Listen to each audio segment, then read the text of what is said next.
Stress is going to happen. Things are going to go wrong. You will lose listings, people will withdraw from sale, you will lose an expired listing to another agent, a buyer will pull out of a contract, and even more importantly than all of that is about how you actually have the mechanisms to deal with that stress.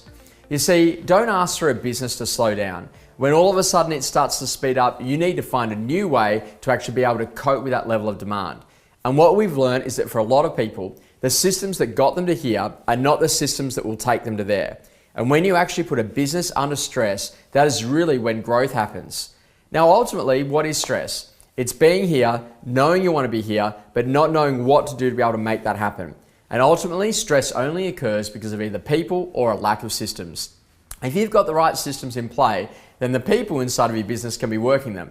But if you don't have the right people in play, trying to work systems that they don't really care about, there's no way they're going to understand why it's important to actually follow those systems to ensure the outcomes that you need to achieve.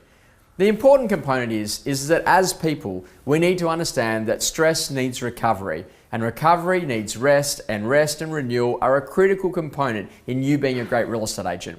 That's why I'm saying to you, I really want you to take plenty of holidays every year. Because if you take plenty of holidays, you get perspective, you understand what's going on, and you actually start to build a business that's sustainable. Sure, you can work Saturdays and Sundays if you want, but is that going to be sustainable over the course of the next 20 years? Initially, when you first start out as a real estate agent, you chuck time at the problem.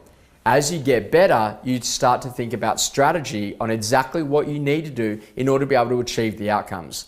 You take control of the diary and you start nominating appointment times. You start getting really clear about having a checklist and being able to go through that task list at the start of each day and actually cross off all of the items that are getting done.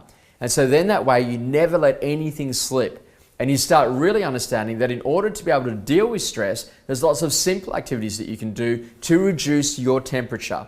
These could be basic things like exercise, diet, spending some time with people that you really love, or being in a position that when you get into a stressful moment, just stopping for a moment and really deeply breathing in, breathing out, and understanding that tension isn't actually going to solve the situation.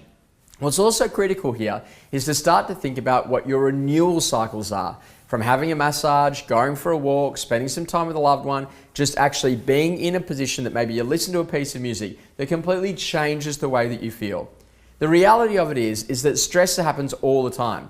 And your ability to be able to cope with those situations, particularly when things go wrong, make a massive difference to your overall success. So what are your stress coping mechanisms? What are the things that you need to put in play?